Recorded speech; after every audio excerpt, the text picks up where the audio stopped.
All right. Hello, everybody. Welcome to another Ironside Office Hours session. How are you doing today, Bob? I'm doing great. How about you? I'm doing good. Doing really good. It is a rainy day outside, but I'm Here kind too. of needing it, so I'm not mad about it. Yeah. Yeah, I think we're in a drought again, at least in New Jersey. Yep, I Um, think here I'm not too. sure. Heard something about that. All right, everybody. Well, if you're new here, these are our bi-weekly office hour sessions. My name is Paris Williams. I'm the MC for these sessions, joined here with Bob Miller, the owner of Ironside IT Partners. These sessions are really just designed to have a place to cover any IT and cybersecurity questions you guys may have. You can submit questions in the chat. You can submit them on the form on our website. They don't have to be related to the bi-weekly topic. They could be any questions that you have. And then also, if you guys have any topics that you want us to cover, you could also shoot us an email with that or put that in the form as well. Each session is also recorded and posted up to our YouTube channel, usually by the end of the day. Today's topic is Your Employees Mean Well, Hackers Love That. So Bob is going to be covering this session topic and answering your questions. So Bob, I will hand it over to you. All right. Thanks, Paris. Let me share my screen here. Yes, your employees mean well and hackers love that. So we covered a similar topic a couple months ago about shadow IT. That was a little bit different than this one, though, but they're still similar in nature. This one is more like a successor to that. Had a lot of conversations in the last few weeks about this type of thing. So I figured, as usual, that is a good opportunity to talk about it during office hours. So, and again, just to plug what Paris said, if you have specific topics that you want to talk about, um, then please let us know. A lot of times these are requested just over with meetings that I have or something like that. But anybody who's on here that I don't meet with regularly, just ask and we'll cover it. So Shadow AT, um, really we could subtitle it how AI tools, browser extensions, and helpful shortcuts create business risk because that's what we're talking about here. We're talking about business risk. Risk meaning the relationship between likelihood and impact. So, what is the likelihood something is going to happen, and what's the impact that it will have on your organization? Everything we talk about is about your risk, your legal liability risk, your risk at not being compliant with something, your risk at threat actors breaking into the network, they're your risk of not having a functional information technology infrastructure, things like that. So business risk is really what we're talking about here. And that's kind of, the thrust of what we look at with everything. So most security risks don't start with malice. And that's most of these risks here. That's what we're talking about today. The risks that don't actually start with malice because they're done by employees, well-meaning employees, employees that are trying to work faster, they're trying to collaborate with each other more easily or with vendors or customers. They're trying to bypass some friction and they're trying to save themselves some extra clicks, some precious nanoseconds, as I always say. And they're trying to solve some problems that either the company hasn't solved or IT hasn't solved, or that maybe they haven't communicated themselves, but they're just trying to get the job done. But unfortunately, with doing all of that, attackers can exploit that convenience. And your company may not have the visibility into this happening inside their organization. So here's some examples of some helpful shortcuts that employees might do. Uploading documents to ChatGPT. If I was speaking right now in a breakout session at a conference, I would ask everybody to raise their hand. Who all has done that? I guarantee you everybody's hand would be raised. Not only have you done it, but your employees have done it as well. The question is, what's the context in which you've done that? Another one is personal Dropbox or Google Drive use. Personal, not company wide. Same thing with OneDrive. Really, any drive sharing or any file sharing app. Browser password managers without approval. Now you know If you've been on, I think, any office hours, I probably have talked about password managers. You know that I approve of them heavily. However, however, employee-owned password managers can be a real problem. You have no control over it as a business. Unsanctioned AI transcription tools, that can be a real problem. That can be a significant issue. We can talk about that one. Free PDF converters. Listen, if something's free, ask yourself why. If something is free, ask yourself, what's the product here? And how will that company exploit, or how will that service exploit the product in order to make money? Because I already got to make money. Everybody's got to make it. So if something's free, they're making money, but some other way.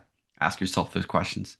Browser extensions, just go to the Chrome web or the Chrome extension store. Edge also. Firefox has its own. What browser extensions are being installed that the employee is using? Using personal email for work files. Oh my goodness, a major problem and super common. Texting sensitive information, also a problem. Sharing files via personal cloud storage.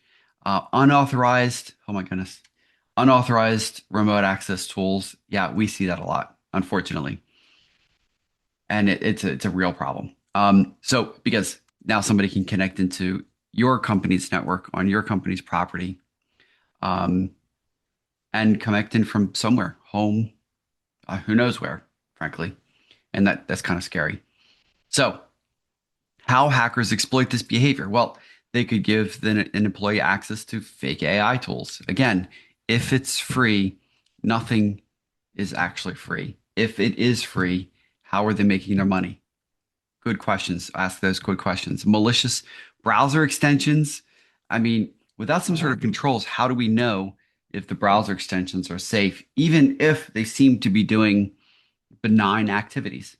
Phishing pages mimicking legitimate SaaS tools, for sure. A great example of that would be like a Salesforce login or a Microsoft 365 login. Some fake file sharing invitations. You see that a lot of times on phishing. OAuth consent attacks. That's a really kind of a technical thing, but that's basically trying to get you to log in to something that they have no business logging into. Credential theft through helpful integrations, and then this is a big one right now: data harvesting through AI prompts. These pose some real business risks. Risks like data leakage, meaning your information just leaking out to somewhere on the internet, some other resource out on the deep web, um, sitting out there on text message on someone's personal phone, things like that. That another big risk is regulatory violations. What are you allowed to do as a business in your industry? What are you allowed to do? And what burden are you obligated to have to protect that information? Most businesses, well, actually, every business in the United States has some obligation to the FTC, no matter how small you are. But most businesses have some sort of regulatory oversight that they have. Another one is insurance claim complications. Anybody who's been in a call with me knows that one of the biggest things that we try to do is give you as much ammunition in advance of a claim to make sure that you get the claim filled. Make sure that if you've got a breach or some other incident, that cyber liability insurance policy claim that you file for $100,000, we want that paid. So we're going to do everything with you in our power to help that become a reality. The reality is only, I believe it's 40% that don't ever get paid. I mean, it's insane. That's almost half, which means it's just a waste of money. Loss of intellectual property.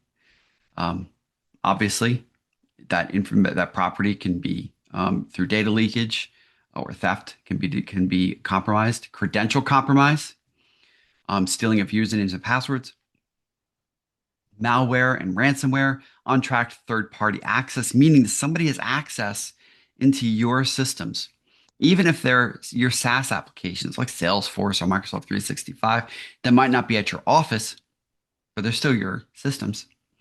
And then, of course, loss of visibility or control over your data. Now, there's also AI. AI is posing um, an increasingly dangerous problem for businesses. It's so new. As I said at the bottom, the tools are evolving so rapidly. Um, and everybody's learning this at different speeds. AI is becoming a real problem because public, meaning free. Again, if something is free, ask yourself, why is this free? How are they making their money? And what risk does that free tool pose to me and my company? Public AI systems, which are free, retain the prompts. They retain all the information that you send to them, and they can use it to train their AI model. And also, once there's a risk of it being exploited, that information being stolen by a threat actor. And think about it, to ChatGPT or Claude or Copilot, employees are uploading contracts, spreadsheets, um, client lists.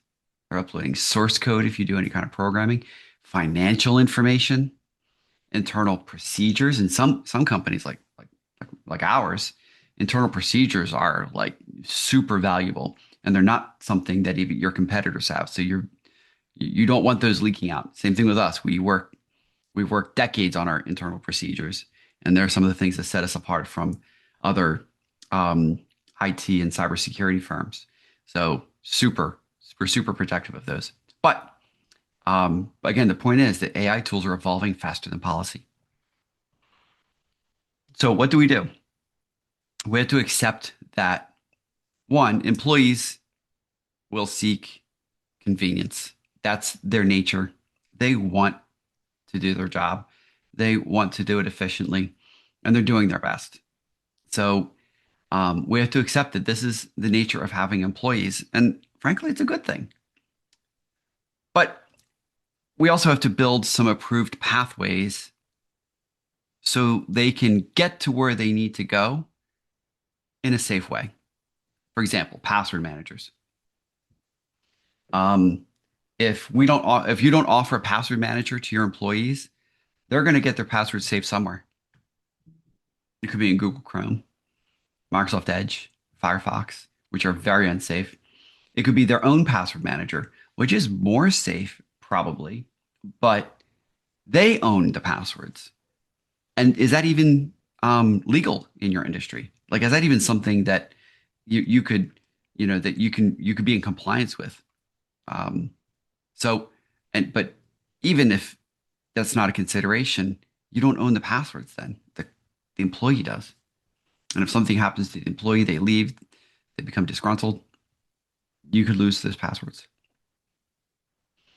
Another thing you can do is you can establish AI usage policies if you're part of our cyber liabilities essentials program, which most of our clients are. We've added that. If you don't have that already, you might already be entitled to it. You would have gotten emails for it, but if you like to get those added, we can always add those in. We've onboarded a lot of people to the AI acceptable use in AI policy in the last month or two. So talk to me about that afterwards if you're one of our clients. And if you're not, well, talk to me anyway. We can still help you out. Um, Now, another thing to do is use single sign-on or multi-factor authentication everywhere possible, meaning you should never have a login to anything that doesn't use multi-factor authentication. Like nothing. Everything should have multi-factor authentication turned on. 100% of everything. Or single sign-on. Single sign-on also uses multi-factor authentication, and single sign-on is essentially using like Microsoft 365 to log in to other non-Microsoft services. Another thing is to limit unauthorized app installs. This is one of the biggest things that you can do to protect your company. We work with a lot of clients for application control, which is zero trust, meaning that Once you have approved applications on the network, you don't trust anything else. By default, you don't trust applications, which means that employees would not be able to install software. They would not be able to um, use browser extensions and things like that without authorization. Another thing is to monitor SaaS usage. And again, SaaS meaning software as a service, things like Microsoft 365, or really, frankly, any software that you log into on the web browser. That's software as a service. Monitor that usage. Again, also possible using web controls, which is similar to application controls. You start from a default of we don't trust anything, and then you limit access, or then you allow access from there. Massively important is conducting cybersecurity awareness training. If you're not doing that already, you must be doing that. That's an obligation of every business to do cybersecurity awareness training. You need to do it for your own legal protection. Certainly, you need to do it for cybersecurity, liability insurance. Every regulatory agency that you might be subject to requires it. So if you're not doing it, let's get it going. Another thing you can do is review browser extensions on everybody's PCs, create easy escalation paths for employees. In other words, make it easy for employees to get a hold of somebody, to ask the questions to. Hey, I want to make my job easier. I want to be able to share files more easily. I already have Dropbox installed. Is that okay? And then you can reply and say, no, it is not okay. Not that there's anything against Dropbox. It's a perfectly great utility, but it's a free account from Dropbox, which means, again, if it's free, what's the product? What's the hook? Because they got to make their money. Another one is maintain visibility into cloud services that the employees could be using, similar to SaaS usage. Now, questions you got to ask yourself. One is, do we have an AI usage policy? So important now. AI is taking over everything. It's not just ChatGPT, Claude, or Copilot. It's more, or Gemini. It's more than that. It's a lot more than that. It's being integrated into virtually every tool that you have. And you need to make decisions about what's acceptable. Do you want AI making operational decisions for you as a company? If not, you need a policy that says no, we don't allow AI to make operational decisions. Because then, if an employee then does sign up for something like that and they start using it, you can demonstrate that this is against policy. In the event that that creates a problem with one of your vendors or your customers. Same thing with just using ChatGPT. You might want that in your policy that ChatGPT is okay as long as we're paying for it because now there's reasonable protections in place for their company data. Or Copilot is okay. Copilot's not as effective as ChatGPT, but Copilot by default has those same protections in place where they guarantee that it will not be used to train their model or it won't be used to, that there's a lot of security safeguards in place and depending on the level that you have with it and things like that. Another question to ask is, can employees install browser extensions at all? Are we monitoring SaaS usage? What happens if company data enters that public AI tool? I'm talking a lot about AI in this, right?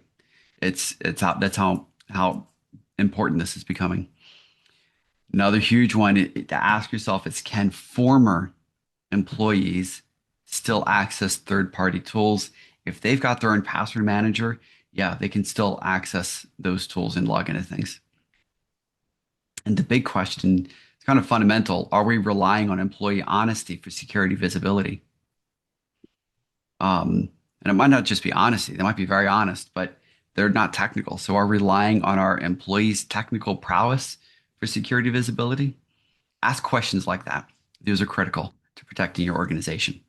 So that's what I have for you today. I think the biggest takeaway is that this is already happening in your company, guaranteed. It's happening in every single company. So the biggest takeaway is, what's your response? What is your plan to mitigate the ill effects of employees running their own shadow IT? And And what liability as an organization do you have from the employees doing that? And what do we need to do to limit that liability? That's a big part of what we do is to help you to limit your liability. We're not just here to protect your company from hackers. We're not just here to protect your company from poor IT infrastructure decisions. We're also here to help protect your company from legal and compliance liability. So, all right, that's what I got. Paris, back to you. Yes, thank you. We got some great questions coming in here. The first one being, should we completely ban employees from using AI tools like ChatGPT? Um, some that's organizational. So, and that could be cultural. It could come down to the ownership's comfort level. In general, I would say no, because we want to allow, like I mentioned maybe a few minutes ago, we want to allow employees to have their pathways to success. So, and AI is a massive part of that now. Um, it's not that AI is going to be replacing everybody's jobs, although in some cases it might. It's that those who know AI well are going to be the ones who keep their jobs. So employees know this, so they need to use AI. So the question isn't really, you know, so I think the question really is how do we use AI safely? And that's where having to go to AI policy comes into play, but also making sure that what AI you use is, it's safe. You're paying for it, first of all. And because if you pay for it, there's a contract in place. So you're paying for it. There's a contract in place that says what they can and can't do with your data. So, All right. How do we know if employees are already using unauthorized apps or AI tools? well, actually, we can do a scan for you. You can message us, talk to us about that. We can do a scan for you that can identify that. You can also, depending on what you have in place, you can see what websites they're visiting. A lot of businesses can see that. If they're going to chatgpt.com, they're using ChatGPT. If they're going to Claude.com, they're using Claude, for example. It gets more in depth than that for sure. Um, so that's where I think having a scan, an AI scan, will help with that. And that's where we scan every computer for common AI tools and websites visited using their history and installed applications. And then you get a summary report. Pretty simple, pretty easy to do. And then you know what tools they're using, and then you can decide whether it's something you want to let them do. Paris? If an employee uploads company data into an AI tool, would that be considered a data breach? That's so no, probably not. Now, I let me not give a black and white answer. Probably not. So that would be something for the cybersecurity liability insurance policy. So I would check that. We can help you look at that also. Just send it over and then we'll review it with you. But um, no, not necessarily a breach, but a risk, yes. So not a breach. A breach is generally considered um, an intentional breaking in, sort of like a thief breaking into a house. If you leave your information out on the front yard for anybody to come up and take away, then it's not necessarily considered theft. So, but nevertheless, they're still both risky. So I would not do it unless you have that information secured with the AI provider. Can cyber insurance deny us if employees use unauthorized tools? Well, cyber insurance will find, remember, this is a business. They're in the business of denying claims. They're not in the business of fulfilling claims. So they're in the business of collecting your premium and saying no when you need to use it. So that's how insurance works. Um, so they do not want to fulfill any claim. They don't want to pay it out. So they will find any possible excuse. And I would, as a business, operate under the assumption that we need to take away all the barriers of from them saying no to that claim. Uh, that's the principle that I would operate off of. The quick answer is check your insurance policy. It'll tell you. Um, Insurance policy and the application. The application's huge. because not everything is in the insurance policy. The application is a legal document as well, and the application is promises you've made that they will hold you to. I guarantee it. So there are very few insurance claims that are filed that are paid in full. I'll give it to you. Even if they're paid, it's very few are paid in full. I would I'm very skeptical about listen, cybersecurity liability insurance is a must. You must have it. Um, and if you don't have one, talk to us. We can give you some good insurance companies to work with that we know work well for some of our other clients or the ones that we use, frankly. We obviously do not get anything from that. That would not be legal, but we do it just for out of moral obligation to help you. But so if you don't have one, get one. Definitely need it. What we want to do is make sure that you get, in the event of a breach, that you get as much money from them as possible. So that's kind of our goal. And so there, how's that for an answer? What are the most dangerous browser extensions that you see? Um, So there's a lot. Coupon shopping, those are big.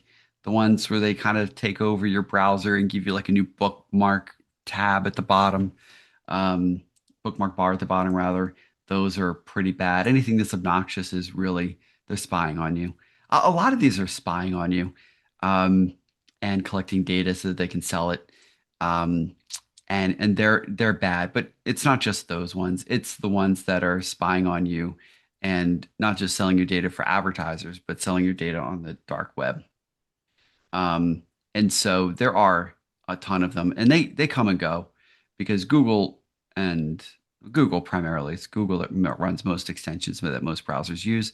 They monitor for these types of things. A lot slips through, and they do delete them as they come up, but there's a lot that they miss, and sometimes for a long time. So specific names are hard to tell you because they do take them down. They come up with different names, but generally anything that is trying to appeal to an uneducated employee. And by uneducated, I mean untrained. By untrained, I means that they don't have cybersecurity awareness training. So, again, another plug: make sure to keep your employees educated and trained on cybersecurity, on good cybersecurity, so that they don't just go and start downloading browser extensions. Or, better yet, let's do some zero trust application control, so that way they can't even install it in the first place.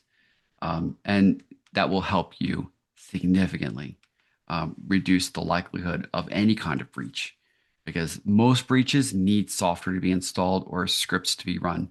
But if you stop that, it's very hard for a threat actor to get anywhere on the network or on a PC if you don't allow them to install software or run scripts. That alone stops most threat actors in the tracks. So I'm a big fan of application control as well. Paris? All right, we just had another question come in. How do you train employees without making them afraid to use technology? That definitely happens with older employees, and it can happen with some other employees. That more they're more anxious about doing the right thing, things like that. So it's a good question. I think um, how do we? Can you say actually? Can you say the question again, Paris? I got lost in thought. Yes. How do you train employees without making them afraid to use technology? Okay, right. So I think what's crucial there is having a good cybersecurity awareness culture.